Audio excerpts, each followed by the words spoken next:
মমতা অধ্যায় শেষ, নতুন মুখ্যমন্ত্রী পাচ্ছে পশ্চিমবঙ্গ। ইতিহাসের দ্বারপ্রান্তে থালাপতি বিজয়। ভাঙতে যাচ্ছেন ৪৯ বছরের রেকর্ড। দেশে হামে আরও ১৭ শিশুর মৃত্যু। মোট প্রাণহানি ছাড়ালো ৩০০। প্রবাসী জুলাই যোদ্ধাদের ক্ষতিপূরণ দিতে হাইকোর্টের রুল। পুলিশের পোশাক মানানসই হয়নি, কেউ সন্তুষ্ট না, মন্তব্য স্বরাষ্ট্রমন্ত্রীর। মারা গেছেন খুন ও মানি লন্ডারিং মামলার পলাতক আসামি রনহক শিকদার। ৫ই মে থেকে বাজারে আসছে সাতক্ষীরার সুস্বাদু আম। ৭ নদীর পানি বিপদসীমার ওপরে, বন্যার শঙ্কা। দ্বিতীয়বার বিয়ের পিড়িতে নিমরা খান। সাহার হিনার সৌন্দর্যে মুগ্ধ সানাম সাইদ। স্বামী অদল বদলের জন্য হাইকোর্টে ২ বোন। আমি পুষ্প, আপনারা দেখছেন টাইমস ফ্ল্যাশ।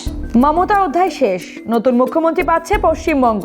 ১৫ বছরের তৃণমূল শাসনের অবসান ঘটিয়ে ভূমিধস জয়ের পথে বিজেপি। অমিত শাহের প্রতিশ্রুতি অনুযায়ী একজন বাঙালি ভূমিপুত্রই হচ্ছেন রাজ্যের পরবর্তী মুখ্যমন্ত্রী। এই দৌড়ের সবচেয়ে এগিয়ে আছেন নন্দীগ্রামে মমতাকে হারানো শুভেন্দু অধিকারী। তবে তালিকায় রয়েছেন আরএসএস ঘনিষ্ঠ শ্রমিক ভট্টাচার্য এবং সাবেক সাংবাদিক স্বপন দাশগুপ্তের মতো ভদ্রলোক ইমেজের নেতারাও। এছাড়া দল গড়ার কারিগর দিলীপ ঘোষ এবং উত্তরবঙ্গের প্রতিনিধি সুকান্ত মজুমদারও শক্ত দাবিদার। দীর্ঘ রাজনৈতিক লড়াইয়ের পর দিল্লি এখন কাকে বাংলার মসনদে বসায়, তা নিয়ে দেশ জুড়ে চলছে টানটান উত্তেজনা।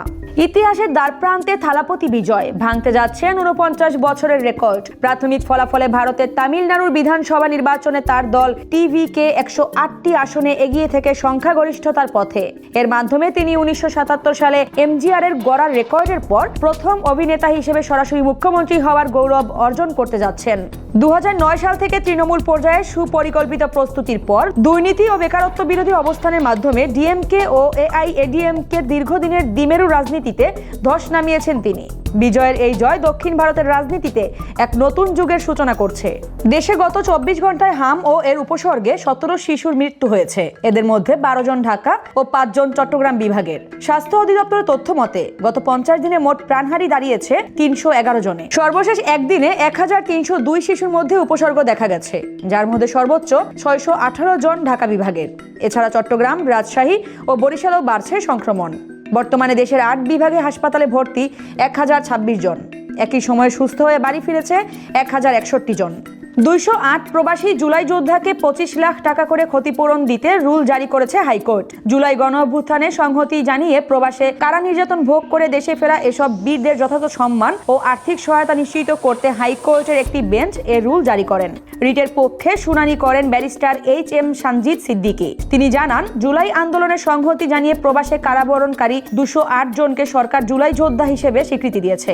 এই তালিকায় সংযুক্ত আরব আমিরাতে সাজাপ্রাপ্ত ৫৭ জন শ্রমিক রয়েছেন। প্রবাসী কল্যাণ সচিব সহ সংশ্লিষ্ট বিবাদীদের দ্রুত সময়ের মধ্যে এ রুলের জবাব দিতে বলা হয়েছে। পুলিশের পোশাক মানানসই হয়নি, এটা নিয়ে কেউ সন্তুষ্ট না, এমন মন্তব্য করলেন স্বরাষ্ট্রমন্ত্রী। সচিবালয় সালাউদ্দিন আহমদ জানান, ঐতিহ্য ও গ্রহণযোগ্যতা বিবেচনায় পুলিশের জন্য খাকি প্যান্ট ও মেট্রো স্টাইলের শার্ট চূড়ান্ত করা হয়েছে। শীর্ষ সন্ত্রাসীদের জামিন প্রসঙ্গে বলেন, এটি আদালতের বিষয় হলেও অপরাধীদের বিরুদ্ধে পুলিশি ব্যবস্থা চলবে। জঙ্গিবাদ ইস্যুতে বিভ্রান্তি উড়িয়ে দিয়ে তিনি সংশ্লিষ্ট মন্ত্রণালয়ের তথ্যের ওপর গুরুত্বারোপ করেন। সদ্য সমাপ্ত সংসদীয় অধিবেশনটিকে ইতিহাসের সফলতম ও প্রাণবন্ত দাবি করে মন্ত্রী গঠনমূলক বিতর্কের প্রশংসা করেন। পাশাপাশি মাদক নির্মূলে চুনোপুটি নয়, বরং মূল হোতা ও বড় চোরাচালানিদের আটকের প্রত্যয় ব্যক্ত করেন স্বরাষ্ট্রমন্ত্রী। মারা গেছেন খুন ও মানি লন্ডারিং মামলার পলাতক আসামি রনহক শিকদার। ২০২০ সালে এক্সিম ব্যাংকের কর্মকর্তাদের গুলি ও হত্যা চেষ্টার মামলার প্রধান আসামি ছিলেন শিকদার গ্রুপের এই এমডি।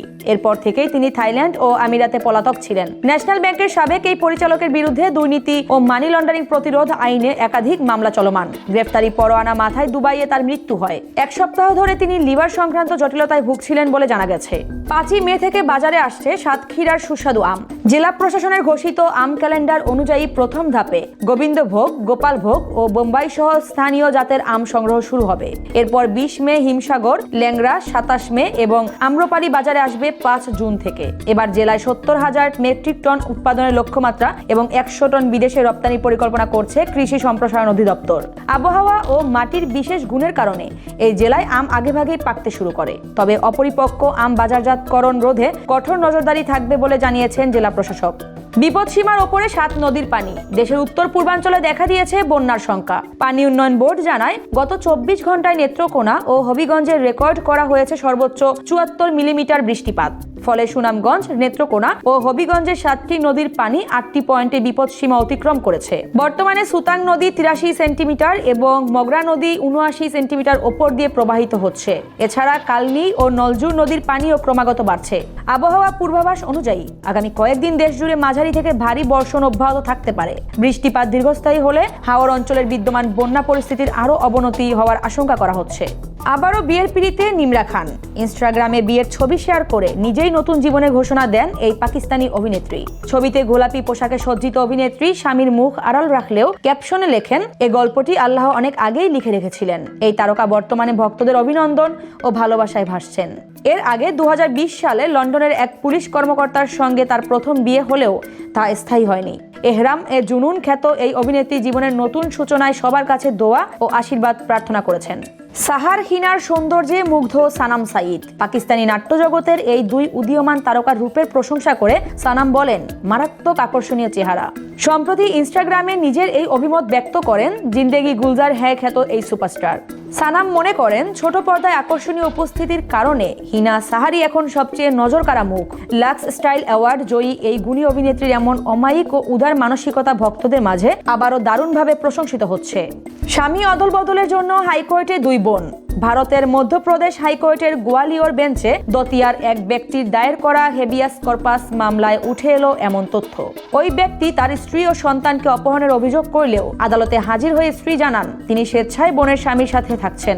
বিস্ময়করভাবে তার বোনও এই সিদ্ধান্তে সমর্থন জানিয়ে বোনের স্বামীর সাথে সংসার করার ইচ্ছা প্রকাশ করেন। আদালত জানায়, সংশ্লিষ্ট সবাই প্রাপ্তবয়স্ক হওয়ায় নিজেদের সিদ্ধান্ত নিতে সক্ষম। এটি অপহরণ নয়, বরং পারিবারিক বিবাদ উল্লেখ করে বিচারপতি মামলাটি খারিজ করে দেন। আদালত জানায়, তারা কার সাথে থাকবেন তা নিজেদের আলোচনার মাধ্যমেই ঠিক করতে হবে। এরকম আরো ভিডিও নিউজ পেতে ভিজিট করুন bangladeshtimes.com-এ। ধন্যবাদ।